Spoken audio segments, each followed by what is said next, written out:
Welcome everybody! We're back to this Panasonic with the MASH on the front. What does the MASH stand for? Multi-stage noise sharing? Shaping. How? Multi-stage noise shaping. MASH. Okay. Yeah, I get it. Woo! Alright, I got this opened up. This thing's a little bit devilish, a little nasty. A little bit nasty of a, nasty, a little bit nasty to get into. So I want to go through that quick. I ain't got time. I got a million other things to do and go on, and I'm worried about the virus. Ooh! So I'm not gonna sweat this too much, but I wanted to tell you guys and let you know kind of how it breaks down, how to break it down, what screws, and just to make life easier for you guys. So basically is what we have when it's together is you're gonna have your CD there. This has a magnet in it. This comes apart. So to get this out, this is gonna have here a screw in there. This snaps into there. And this snaps down into here. Snap. It'll go pop, pop, just like that. Your best bet is to squeeze in from the back. I'm squeezing my fingers one side, then the other, and it unlatches. And then eventually it'll pop off of this. Then you unscrew this from the center. There's a screw. There will be a screw here. You'll be able to go like this, but they're still going to be held. Pull that screw. Now, again, inside here, you can see this guy spinning. See, he's spinning. This magnet actually came out of there. If you remember the magnet I talked about earlier, usually these magnets, like the other ones I have, that I've seen at least, you can turn them and they'll unlock and you can pull them out. This one I just clipped it. It was, I don't know. That's the pattern on it, but it didn't want to unlock. I tried squeezing all three, and then I squeezed something, and something went boom. And yeah, really graphic stuff. No, just kidding. But anyways, again, you know, to play it, you drop the magnet down, that holds it, beep, it runs it up. So once this is out, this screw is out, this comes off. Your center tray comes off. You frisbee that. Boy, I got this really dirty. And then you have your basic station here. You got two rollers here that it wheels around, and then it's geared over here. That's what runs it. That's what drives the actual turntable around, okay? This actually is kind of neat. I'll get to that. Don't rush me. Big rush. Again, as I said before, very, very thankful that you guys are stopping by, checking the channel out. My prayers are out for you guys and your families, just everyone dealing with what's going on right now, and stick together, we'll all get through it. You take all the screws out, 2 on each side, 3 in the back. There's even none under here. Okay, none under here, 3 in the back, that's right. And this, you actually need to back up first, and then you can pull it away from the front. See, I had it, and then I locked it up again. There. But if you look, it kind of locks in. Bing, bang, bang, bang. Here, that locks in. It's actually a real nice fit. Really. And then it opens it up to nothingness. So there's like not much here, but there's a lot going on here. There's actually some neat stuff going on here that I thought was super cool. Very cool. Actually, how about, hello, you have a coil on a bar, and that's how you're running, you're driving the head back and forth on the disc? Really? That is awesome. Never seen that before. That is cool. It's not like I work on these all the time, but it's awesome. It's excellent. It's super. I want to see how, I want to get more into it and see what's going on. Basically, we don't have sound coming out. Now I don't even know, I'll fight with it just to even get it to play a CD because it wants to keep re-racking and tracking. I do have the belt. There's a belt here. This one wasn't bad. This one actually takes and raises and lowers this. If you can see it going bloop, bloop. I'm raising it by here. That engages it and that stops it right there. Boom, the head's up and ready to engage onto the disc. Okay. And then there's a belt back here. It's actually tied in, runs through here to this motor my fingers are on, okay? This is super cool. Yeah, I gotta show you guys this. So anyways, like 2 screws pull this whole unit out, and if you look at the bottom, I forget the exact name of these, but they're like an infrared sensor. Let me get something to point it so you guys can see it. Right at the tip of my pliers there, once I get it in the shot, see? That right there. That thing that looks upside down horseshoe block thing, that guy, whoop. If you look here at how this is serrated, this is at the bottom now. And it's all geared in with all of this. If you look at the thing that looks like a spaghetti something squeezer deal, right on the very bottom, right there. The black thing with spacing, that spins, and that's how it actually times up where the discs are at and which disc is next and where and everything, so on and so forth. By it's a little more complicated, but it's pretty much a light and then a sensor on the other side, and once the light is blocked, it takes a notation of that and counts it, probably a chip that it feeds that to, a memory type chip. But yeah, that's super neat. I was wondering how I was trying to run it, and there's even, looks like another one right here. Now this one must have something that is on the actual turntable deck itself that tells it to stop. Maybe I'll have to grab that back again, but here's the pulley that the belt went on. If you have one of these units and you can't find the belt, you guys always know in my videos when I take stuff apart like this, not to be fixed probably, I save these. I hang them, all these from this. I'm going to hang them, label them what it was from, because a month from now I won't remember. You guys know my memory is horrible. But I'll at least still have them, and knowing that I said in a video that I'd save them, I'll have them labeled. So if you need them, I'll actually just let me know. I'll give me your address. I'll mail them out to you. That's not a problem, as long as you can get use for them. I will tell you, these look the same. They probably are the same belts. This back one, when the turntable was running, it would. It seemed like it was a little bit loose to me. There's something odd going on. It could have just been that it's out of shape this long and it's just trying to fight it through and fight it through. I don't know, but I save them anyway. So that's that. Let me grab this. I want to see if there is on this turntable.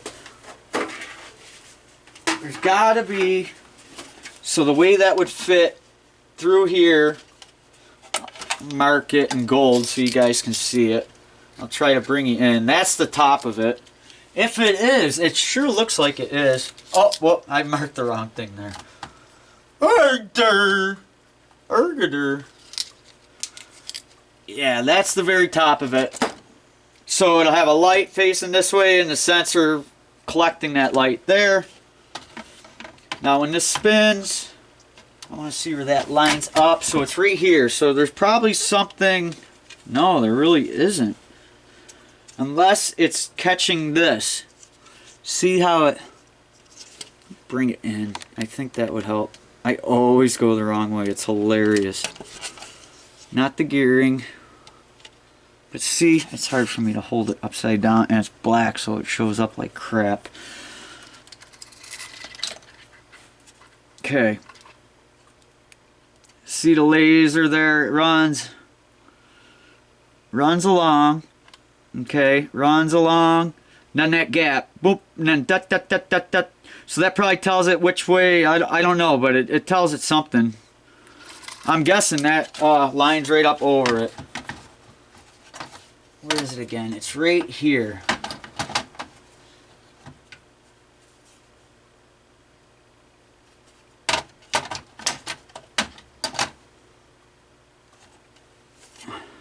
Yeah, perfect.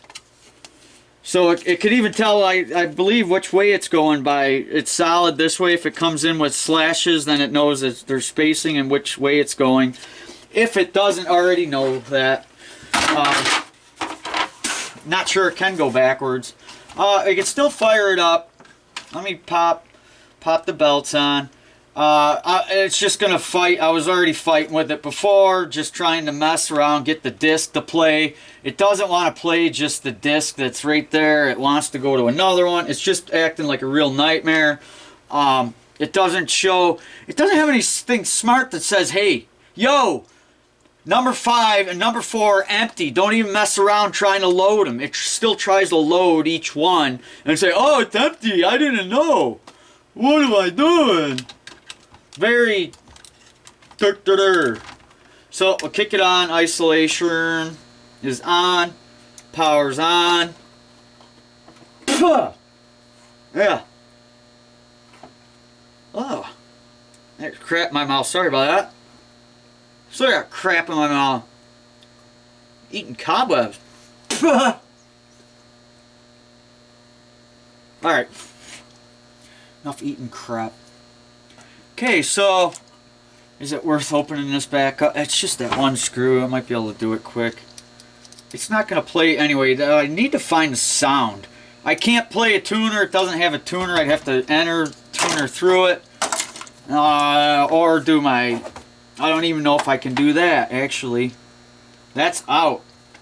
There isn't any inputs. It does have a tuner thing on this guy here, but that ain't helping with the operation I'm trying to do on the remote. So you don't screw it. It just take it apart. Let's see if we can get it to click at least or do something. See, I have to spin that up by itself. It'll end up going back down. It's searching for this. Again, this wheel on the bottom, but it needs these 2 screws that hold that in.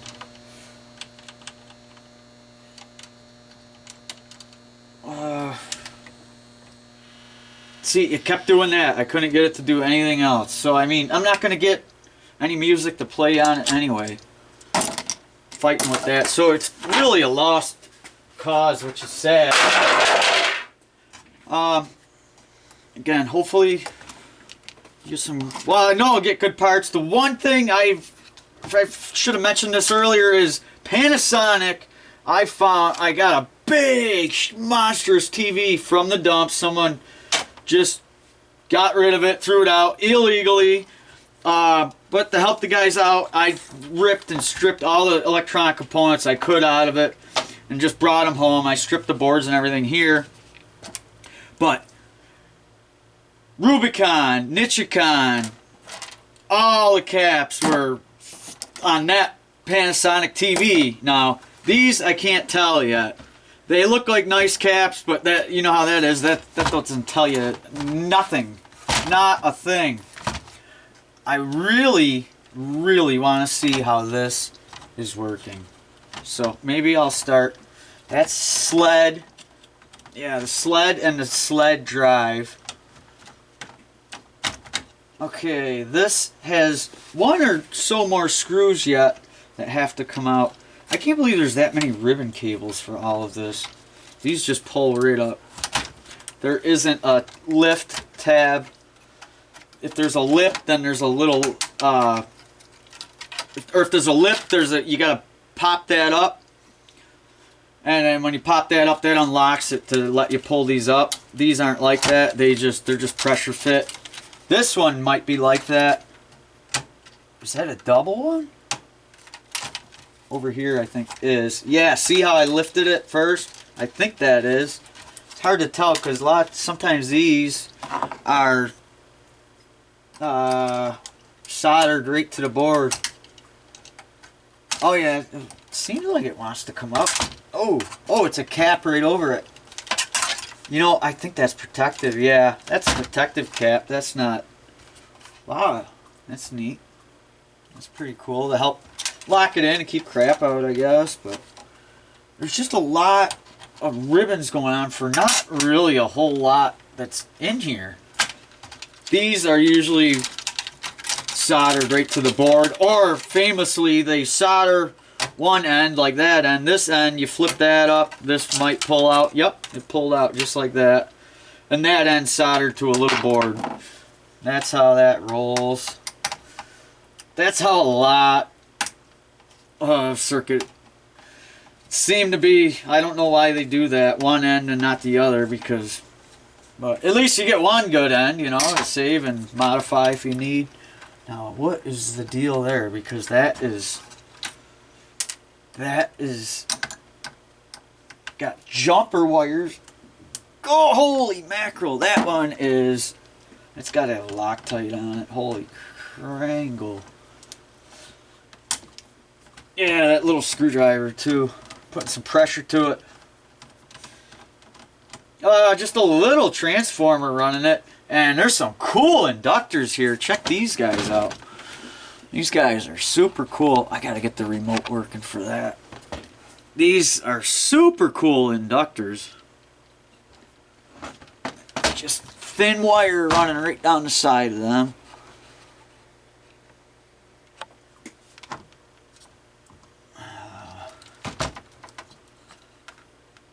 Does the two screws take that right off of the board?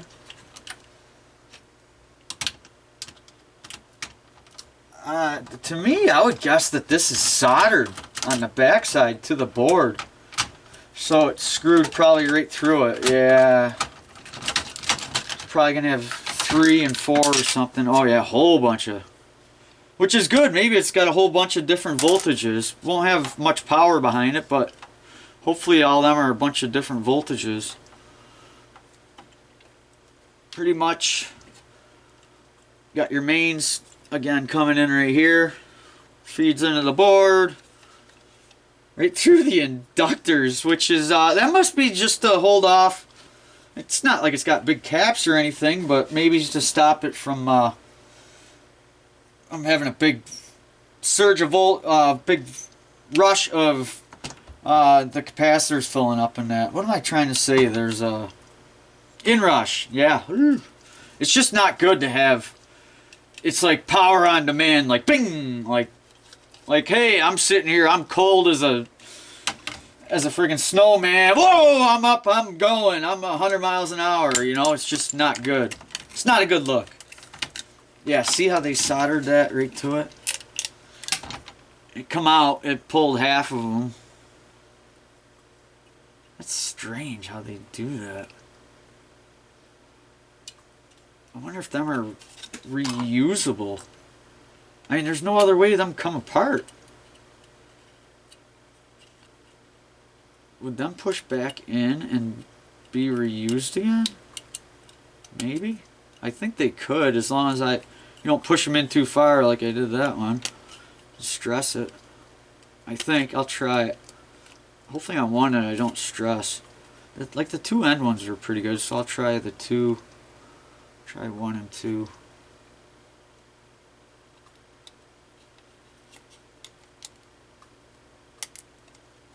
Oh yeah, they went down in. They went down in good. They locked in good. Slid right down in there. Right down in there. You see the tabs are all pulled up and awkwardly flat because they held it in, and once you pull all of them so tight they go till they release. Then they release.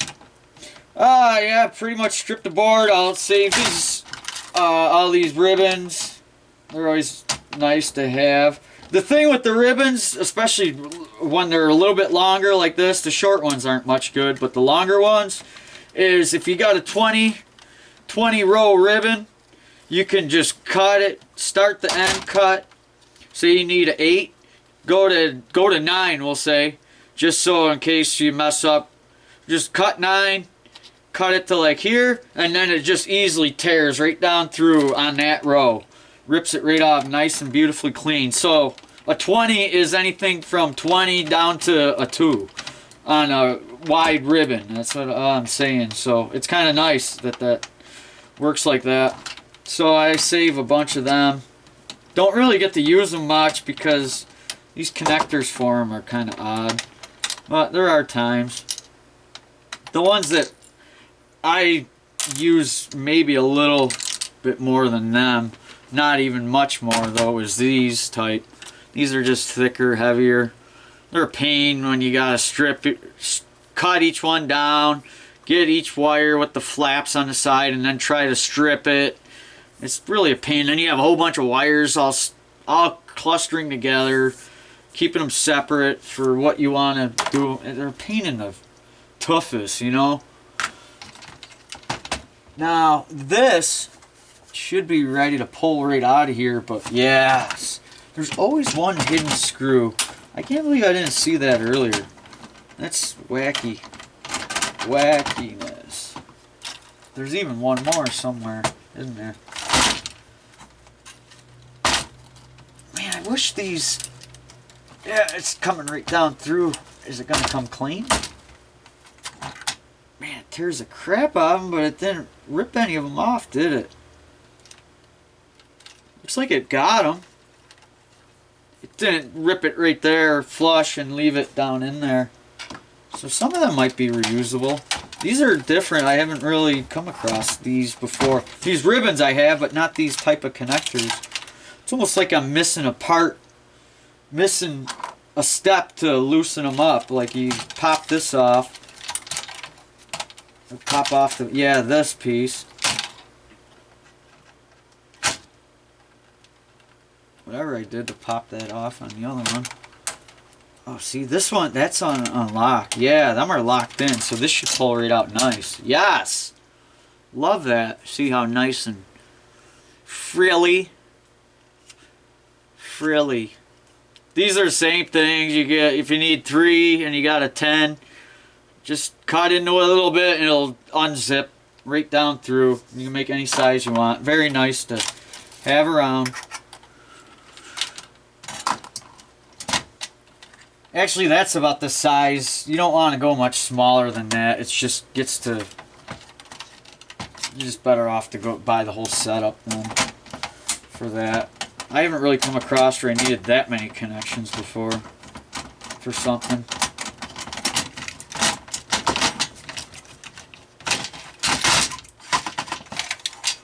So I imagine YouTube is, I'm not good at guessing stuff like stock market or there's gonna be a big push. You gotta, but YouTube should make out, should do very well with the virus going on. I imagine with people being home more and more time on their hands, I would figure YouTube should be hot. Which is, it's good for all the YouTuber guys. Us guys and gals too. A lot of YouTube women. It's for everyone. It's freaking universal. It's so cool.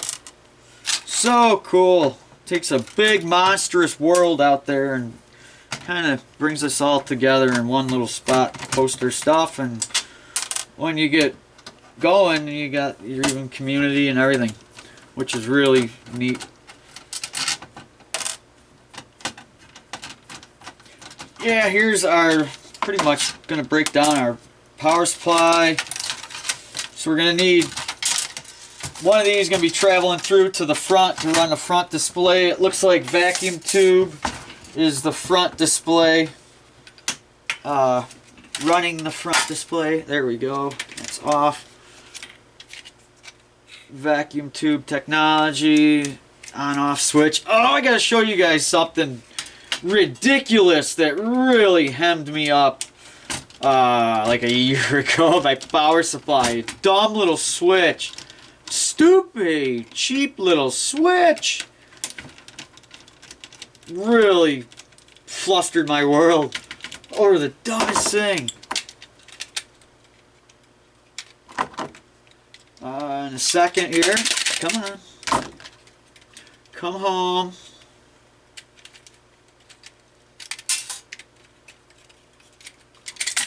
There it goes. Oh, I gotta strip the rest of that. This is a different type of switch. Kind of the same, but a little bit different. The switch had a... I'm not going to be able to explain it. Anyways, it was a thing. It looked like just like this. Little tiny clip that sat in there. The only thing that held it in there, it's actually for my power supply here. My long Wii. Long Wii? No, very short Wii. This guy right here. That.